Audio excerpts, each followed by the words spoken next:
A continuación, por las víctimas gitanas, interviene don Diego Luis Fernández, director del Instituto de Cultura Gitana.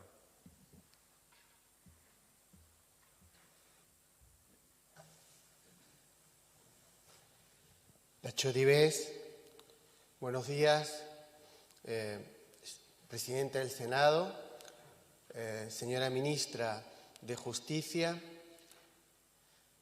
director de Sefarad Israel, embajadores, diputados, senadores, autoridades todas, hermanos gitanos, amigas y amigos, querido rabino.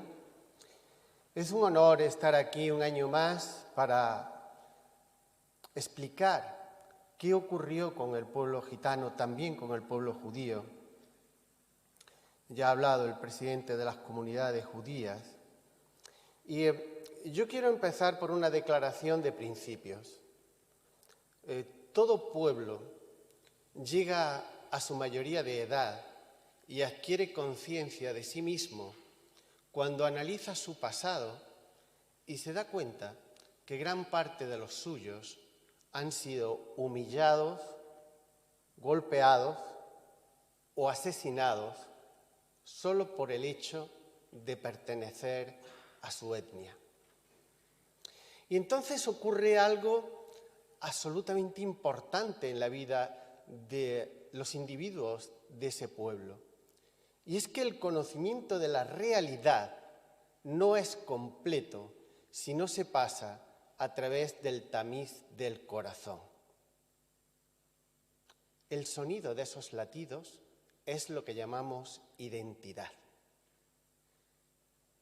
Y la identidad del pueblo gitano es una identidad, como comprenderán, no me extenderé ahora, en el que esos latidos van trotando muy fuerte, porque los intentos de exterminio han sido graves y reiterados a lo largo de la historia. Podríamos hablar de muchos momentos, pero hoy nos dedicaremos especialmente al Holocausto, o como lo llamamos los gitanos, el Samudaripen.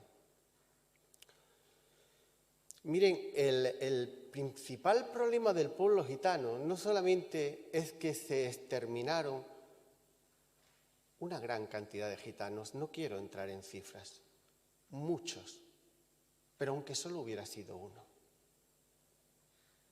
Pero además es que el problema del Samudaripen es que ha sido ignorado. Cuando en la sala 600 del Tribunal de Nuremberg se empezó a juzgar a los nazis, en realidad se ignoró a los gitanos.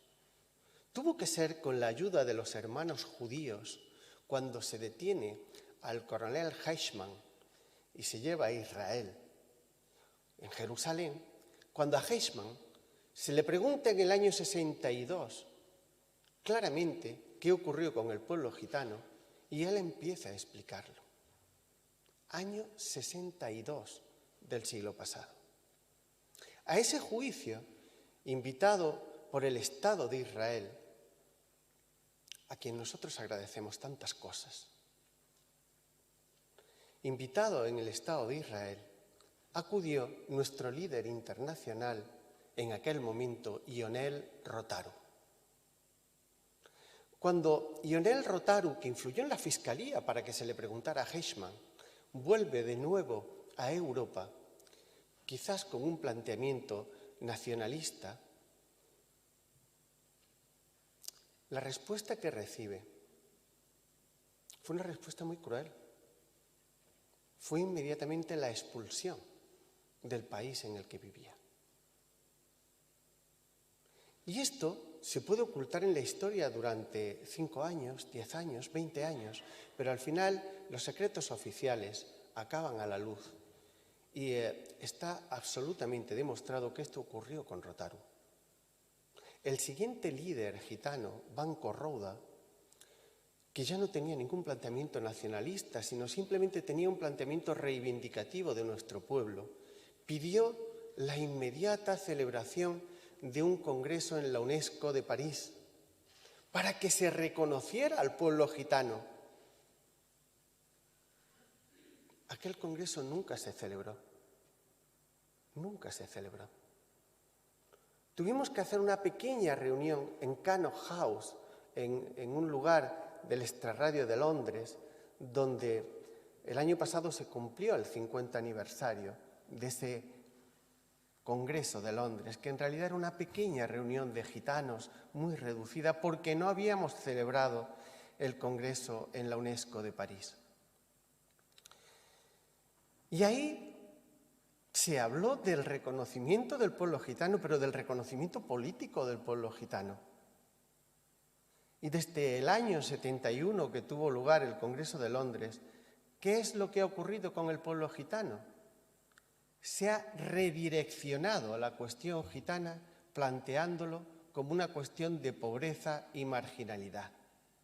Claro que hay pobres gitanos, como hay pobres de todas las comunidades del mundo, y a todos hay que ayudarles, sean o no sean gitanos. Pero la cuestión gitana no es eso. La cuestión gitana es una cuestión de reconocimiento cultural y política. Y en España no es cualquier país. Lo digo con todo el respeto desde el punto de vista gitano. En el tema gitano, España no es cualquier país. Somos el país europeo con la más alta responsabilidad de abrir el camino adecuado, de influir en las instituciones. Yo sé que tenemos, porque me consta, que tenemos la comprensión del Gobierno de España. La tenemos. Pero quiero ser muy sincero. No hay espacio físico entre la comprensión y el ejercicio de los derechos. Comprender es actuar. Y en el caso del pueblo gitano es obvio que ese tiempo ha llegado. Nosotros lo llamamos el tiempo de los gitanos. Ese tiempo ha llegado y queremos el apoyo de todo el mundo porque los gitanos no podemos hacerlo solos. Es necesario que nos ayudéis todos, desde cada institución en la que estéis, desde las embajadas, necesitamos que esa apertura de ventanas, sinceramente, sin complejos, porque la historia está ahí, pero tampoco hay que intentar continuamente culpar. No, la historia está para conocerla. Como yo tenía un profesor de Historia de Derecho, la historia hay que conocerla muy bien para que no ocurran cosas. Pero no hay nada más grande que la historia que el futuro. Y el futuro del pueblo gitano, los gitanos, tenemos futuro. Cuando llegue la primavera, siempre vamos a recordar quién nos dio lumbre durante el invierno, quién estuvo a nuestro lado en el largo camino del desierto, quién secó las lágrimas de nuestros niños.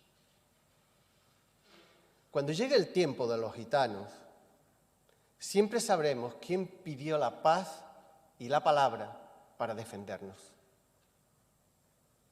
Cuando vuelva la música que se ha ido, siempre vamos a recordar quién nos prestó las notas para que pudiéramos seguir haciendo compás.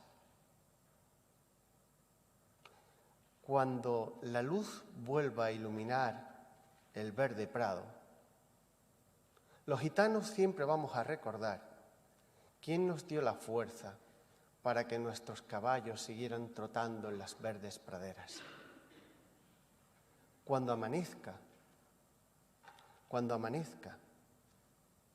siempre vamos a saber quién nos ayudó a pintar de azul y verde la mañana sin miedo a la libertad. Naistuke, sastipen, taimestepen. Muchas gracias a todos. Salud y libertad.